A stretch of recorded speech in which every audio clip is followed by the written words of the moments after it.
Hello दोस्तों, आप सभी लोगों का आपके अपने यूट्यूब चैनल सिद्धांत एकेडमी में स्वागत है। देखिए, आज की क्लास में आप लोग सामाजिक अध्ययन को पढ़ने वाले हैं और ये देखिए सामाजिक अध्ययन की आपकी 9वीं क्लास है। इससे पहले आपकी 8 क्लासें हो चुकी हैं और देखिए आप लोगों की हिंदी और मैथ भी कंप्लीट हो चुकी है। जिन लोगों ने नहीं देखी वो लोग यूट्यूब पर प्लेलिस्ट में जाकर देख सकते हैं। और आज की क्लास को स्टार्ट करने से पहले जिन लोगों ने अभी तक चैनल को सब्सक्राइब नहीं किया है, कृपया आप लोग चैनल को सब्सक्राइब कर लें और देखिए ज़्यादा से ज़्यादा शेयर कीजिए जिससे ज़्यादा से ज़्यादा लोग जुड़ सकें। तो देखते हैं आज की क्लास का जो फर्स्ट क्वेश्चन दिया गया क्या दिए गए।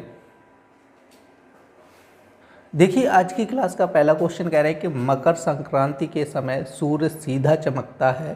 कह रहे कर्क रेखा पर, विषुवत रेखा पर, मकर रेखा पर, ध्रुवों पर। ठीक है, तो आप लोग ध्यान रखना है। तो यहाँ पर हमसे कह रहे हैं कि मकर संक्रांति पर, ठीक है, तो जैसे ये मान के चलो जैसे ये पृथ्वी है तो इसके बीच में एक रेखा होती है जिसको हम लोग क्या बोलते हैं, ठीक है, भूमध्य रेखा। क्या बोला जाता है? भूमध्य रेखा, या इसी को एक नाम दिया गया विषुवत रेखा। ठीक है, विषुवत रेखा एक ही बात होती है। देखो भूमध्य रेखा या विषुवत रेखा, ठीक है। अब देखो इसमें क्या होती है कि ऊपर 23.5 डिग्री और नीचे आपकी 23.5 डिग्री, 23 से 1/2 डिग्री। तो यहाँ पर आपकी होती है कर्क रेखा, ठीक है, क्या होती है कर्क रेखा, और इधर होती है आपकी मकर रेखा, मकर रेखा। ठीक है, तो आप लोग ध्यान रखना है कि जब भी सूर्य, जैसे मकर संक्रांति की बात कर रहे हैं तो मकर संक्रांति का मतलब क्या होगा कि सूर्य कहाँ पर चमकेगा? मकर रेखा पर चमकेगा, तो मतलब मकर संक्रांति हो जाएगी। आप लोग ध्यान देखो, सूर्य यदि सीधा सीधा मकर रेखा पे चमक रहा है, ठीक है, तो वहाँ पे क्या होगी? मकर संक्रांति होगी। और कर्क रेखा पे चमकेगा तो कर्क संक्रांति एक तरीके से बोल दिया जाता है। ठीक है, आप लोग ध्यान रखना है। तो मकर संक्रांति के समय की बात कर रहा है तो सूर्य कहाँ पे चमकेगा? सीधा सीधा, ठीक है, मकर रेखा पे चमकेगा। क्लियर है? और आप लोगों को बताया था एक क्लास में कि ऊपर, जैसे ऊपर और नीचे दोनों तरफ पॉइंट होते हैं, ठीक है, इसको बोला जाता है उत्तरी ध्रुव। क्या बोलते हैं? उत्तरी ध्रुव। और ये वाला बोला जाता है दक्षिणी ध्रुव। क्या बोला जाता है? दक्षिणी ध्रुव। ठीक है, आप लोग ध्यान रखना है। और आप लोगों को ये भी बताया था कि जो दोनों ध्रुव होते हैं, उत्तरी ध्रुव और दक्षिणी ध्रुव, इन दोनों पर 6 महीने का दिन, ठीक है, 6 महीने का दिन व रात होते हैं। ठीक है, 6 महीने का दिन और 6 महीने की रात होती है। ठीक है, आप लोग देखो 6 महीने का होता है। देखो 6 महीने दिन रहेगा, फिर 6 महीने क्या रहेगी? रात रहेगी। ये भी चीज़ आप लोगों को बताई थी। ठीक है, आप लोग ध्यान रखना है। और देखो ये बीच में लाइन होती है, ठीक है, भूमध्य रेखा बोला जाता है। और इसके ऊपर वाले को हम लोग क्या बोलते हैं? उत्तरी गोलार्ध बोल देते हैं। क्या बोल देते हैं? उत्तरी गोलार्ध। ठीक है, आप लोग ध्यान रखना है। और नीचे वाले को क्या बोला जाता है? दक्षिणी गोलार्ध। ठीक है, क्या बोला जाता है? दक्षिणी गोलार्ध। क्लियर नहीं? और इंडिया की बात करें तो आपको ध्यान रखना है कि भारत कहाँ पे ऊपर है, ठीक है, क्योंकि भारत से होकर कौन सी रेखा गुजरती है? कर्क रेखा गुजरती है। ठीक है, तो इंडिया जो है ना इसी कर्क रेखा पर है। आप लोग ध्यान रखना है कहाँ पर है? उत्तरी गोलार्ध में है। क्लियर नहीं? और आप लोग ध्यान रखते हैं, देखो मकर संक्रांति पर सूर्य कहाँ चमकेगा? सीधा मकर रेखा पे चमकेगा। क्लियर नहीं? तो आप लोगों को क्लियर हो गया होगा। ध्रुव जैसे कह रहे हैं ध्रुवों, ध्रुवों का मतलब ये हो जाता है आपका दक्षिणी ध्रुव और उत्तरी, 2 ध्रुव होते हैं। ठीक है, ऊपर वाला उत्तरी ध्रुव, नीचे वाला दक्षिणी ध्रुव। जैसे मकर रेखा और विषुवत रेखा तो आपको क्लियर हो गया होगा। जो पृथ्वी के बीचों बीच एक लाइन खींची जाती है, रेखा होती है, जिसको हम लोग क्या बोलते हैं? भूमध्य। भूमध्य का मतलब यहाँ से नाम से ही आप लोग समझ सकते हैं, भूमि पृथ्वी, मध्य मतलब बीच। ठीक है, पृथ्वी के बीच से एक रेखा खींची जाएगी जिसको हम लोग क्या बोलते हैं? भूमध्य रेखा या विषुवत रेखा बोलते हैं। ठीक है, और उत्तरी गोलार्ध से क्या होती है? आपकी कर्क रेखा जाती है। ठीक है, तो आप लोग ध्यान रखना है। तो इस क्वेश्चन का जो आंसर हो जाएगा आपका, कह रहा है कि मकर संक्रांति के समय सूर्य सीधा कहाँ चमकता है? तो आपका आंसर हो जाएगा मकर रेखा पर। देखिए नेक्स्ट क्वेश्चन कह रहा है कि भारत का मानक समय निर्धारित किया जाता है। कह रहा है 80 डिग्री पूर्वी देशांतर, 90 डिग्री पूर्वी देशांतर, कह रहा है 23 से 1/2 डिग्री पूर्वी देशांतर से, कह रहा है 82 से 1/2 डिग्री पूर्वी देशांतर से।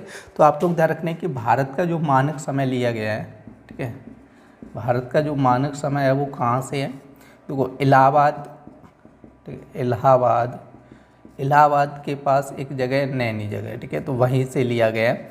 तो इलाहाबाद के पास किस जगह से लिया गया? नैनी जगह से लिया गया। और यहाँ पे ध्यान रखना है कि आपका जो एंगल बनेगा आपका 82 से 1/2 डिग्री, और ये हो जाएगा पूर्वी देशांतर। क्या हो जाएगा, पूर्वी देशांतर। ठीक है, तो आप लोग ये भी ध्यान रखना है कि जगह भी पूछ सकता है कि जैसे भारत का मानक समय जो है ना वो किस जगह से लिया गया, तो इलाहाबाद के पास नैनी नामक जगह है, तो वहाँ से लिया गया। और जो आपका 82 से 1/2 डिग्री पूर्वी देशांतर होगा। तो आपका आंसर हो जाएगा ऑप्शन नंबर डी। ठीक है, 82 से 1/2 पूर्वी देशांतर। देखिए नेक्स्ट क्वेश्चन कह रहे हैं कि कौन सा मूल अधिकार नागरिकों को प्राप्त नहीं है। कह रहे हैं स्वतंत्रता का अधिकार, संपत्ति का अधिकार, धार्मिक स्वतंत्रता का अधिकार, शोषण के विरुद्ध अधिकार।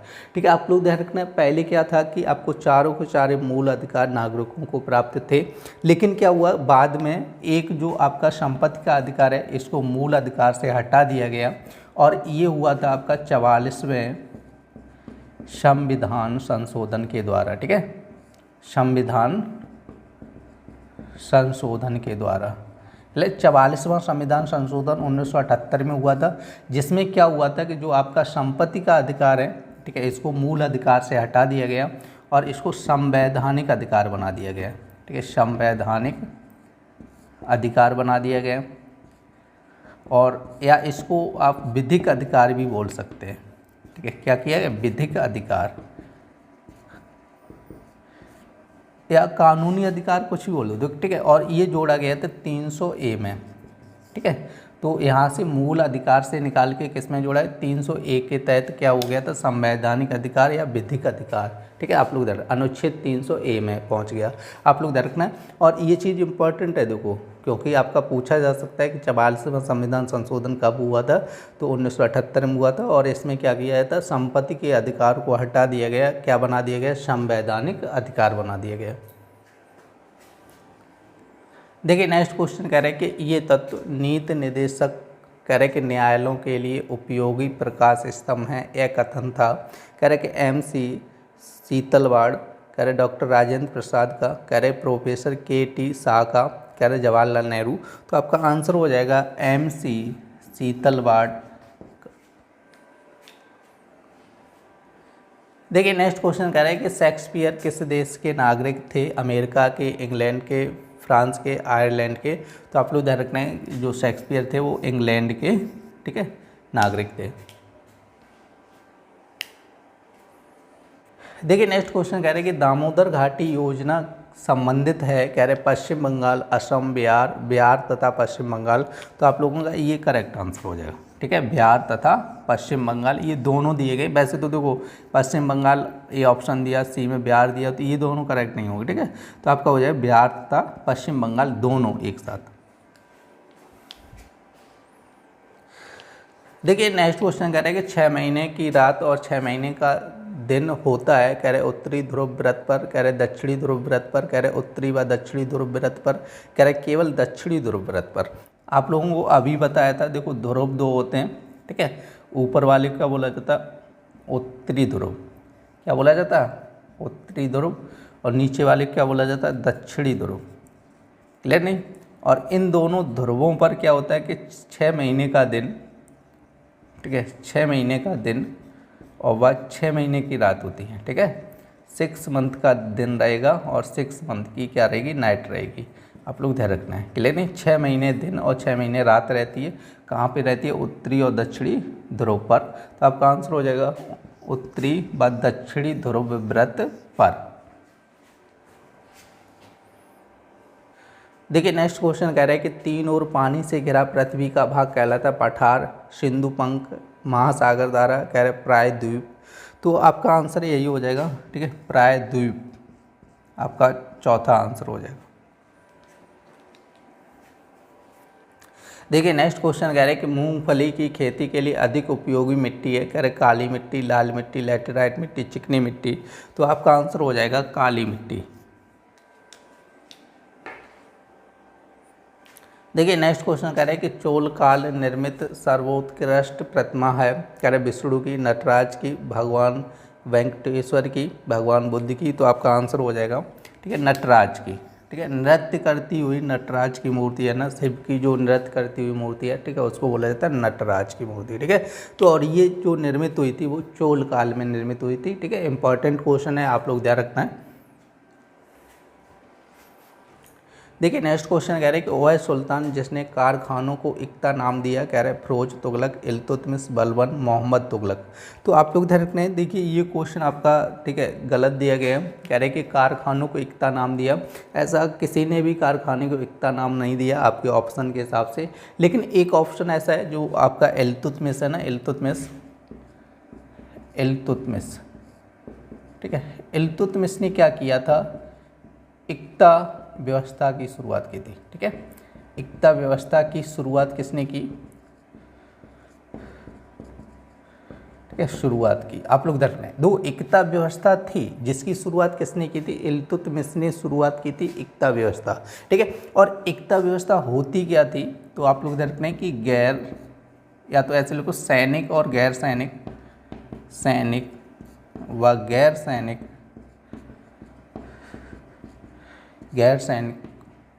गैर सैनिकों को वेतन के बदले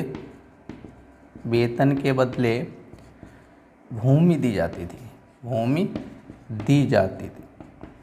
ठीक है, वेतन के बदले क्या दी जाती थी, भूमि दी जाती थी। आप लोग देखना है, देखिए इसमें क्या होता था कि वेतन के बदले भूमि दी जाती थी। ठीक है, सैनिक जैसे सैनिक होते थे और गैर सैनिक मतलब जो भी अधिकारी हुआ करते थे उनको वेतन ना दे के क्या दिया जाता था, भूमि दी जाती थी।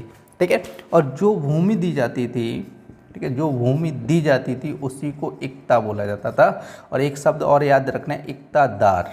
इक्तादार मतलब जिस व्यक्ति को भूमि दी जाती थी उसको इक्तादार बोला जाता है। ठीक है, भूमि लेने वाले व्यक्ति को क्या बोला जाता है, भूमि लेने वाले को क्या बोला जाता था, इक्तादार बोला जाता था। ठीक है, और भूमि जो होती थी उसको इक्ता बोला जाता था। तो देखिए आप लोग इसको नोट कर लीजिएगा क्योंकि इम्पॉर्टेंट है कि इल्तुतमिश ने इक्ता व्यवस्था की शुरुआत की थी। लेकिन इक्ता व्यवस्था में क्या होता था, सैनिक और गैर सैनिकों को वेतन के बदले भूमि दी जाती थी। ठीक है, ना कि कारखानों को इक्ता नाम दिया। इल्तुतमिश ने कारखानों को इक्ता नाम नहीं दिया। आपकी बुक में जो आपकी राजन सीरीज है उसमें शायद इल्तुतमिश आंसर दिया, लेकिन इल्तुतमिश ने शुरुआत जरूर की थी। आप लोग ये चीज़ ध्यान रखना है, इल्तुतमिश ने इक्ता व्यवस्था की शुरुआत की, लेकिन इसमें क्वेश्चन कह रहे कारखानों को इक्ता नाम दिया। ठीक है, हो सकता है टाइपिंग मिस्टेक हो क्वेश्चन बुक में ही, लेकिन आप लोग इसको नोट कर लीजिएगा। देखिए नेक्स्ट क्वेश्चन कह रहे हैं कि 2.5 दिन का झोपड़ा स्थित है दिल्ली, लाहौर, अजमेर, काबुल में। तो आपका आंसर हो जाएगा ये अजमेर में स्थित है। कहाँ पे है, अजमेर। और अजमेर कहाँ पे पड़ता है, राजस्थान में। आप लोग ध्यान रखना है कहाँ पे पड़ता है, राजस्थान में। और देखो 2.5 दिन का झोपड़ा जो बनवाया था 1194 में बनवाया था, कुतुबुद्दीन ऐबक ने बनवाया था। ठीक है, कुतुबुद्दीन ऐबक ने बनवाया। क्लियर नहीं, आप लोग ध्यान रखना है। देखिए इंपॉर्टेंट सारी की सारी चीज़ें आप लोग नोट करते चलें, क्योंकि अभी तो ये पूछा 2.5 दिन का झोपड़ा कहाँ स्थित है। हो सकता है आपके एग्जाम में ये पूछते 2.5 दिन का झोपड़ा किसने बनवाया, तो आप लोग ध्यान रखना है 1194 किसने बनवाया, कुतुबुद्दीन ऐबक ने बनवाया। देखिए नेक्स्ट क्वेश्चन कह रहे हैं कि हिजरी संवत चलाया गया है, कह रहे बाबर द्वारा, अकबर द्वारा, हुमायूं द्वारा, शाहजहां द्वारा। तो देखिए ये भी आपका डाउटफुल क्वेश्चन है। आज की क्लास में आपके 2 डाउट क्वेश्चन थे। ठीक है, एक तो अभी था एकता प्रणाली वाला, आप लोगों को बताया था। देखो एकता प्रणाली में उसमें क्वेश्चन क्या पूछा था कि एकता प्रणाली मतलब कारखानों को एकता किसने बोला। ठीक है, ये बोला गया था। तो ऑप्शन आपके बुक के हिसाब से आंसर इल्तुतमिश दिया गया था। ठीक है, लेकिन इल्तुतमिश नहीं होगा।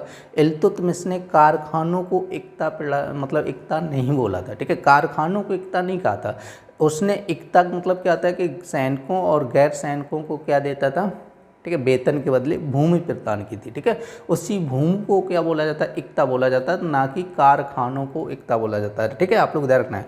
और जो ये क्वेश्चन है हिजरी संवत वाला, ये भी आपका डाउटफुल है, क्योंकि ऑप्शन में बाबर, अकबर, हुमायूं, शाहजहां, ठीक है, मुगल वंश के शासक के नाम दिए गए। तो हम लोग देख लेते हैं कि हिजरी संवत कब स्टार्ट हुआ था। देखो हिजरी संवत, देखो हिजरी संवत जो स्टार्ट हुआ था वो हुआ था 622 ईस्वी में। इसके संस्थापक थे हजरत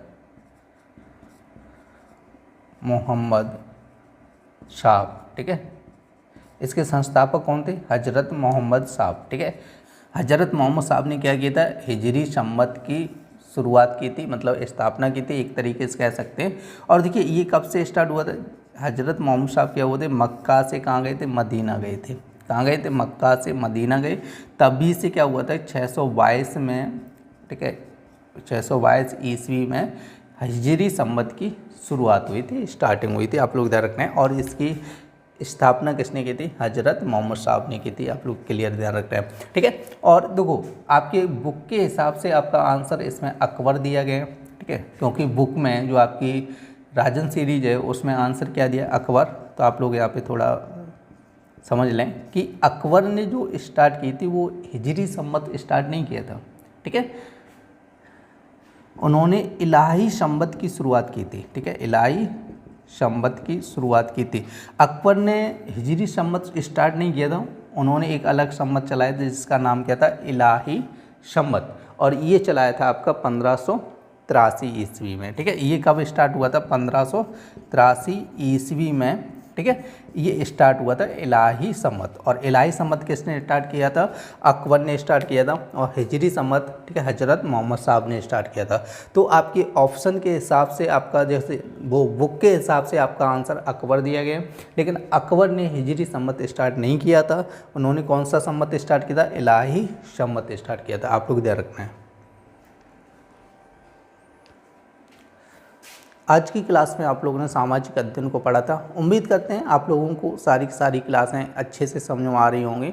और देखिए आज की क्लास भी आप लोगों को पूर्णतः अच्छे से समझ में आई होगी। और यदि क्लास आपको अच्छे से समझ में आ रही है तो ज़्यादा से ज़्यादा शेयर कीजिए। और देखिए लाइक भी करते चलें और सब्सक्राइब भी कर लें चैनल को, जिन लोगों ने अभी तक सब्सक्राइब नहीं किया है वो लोग।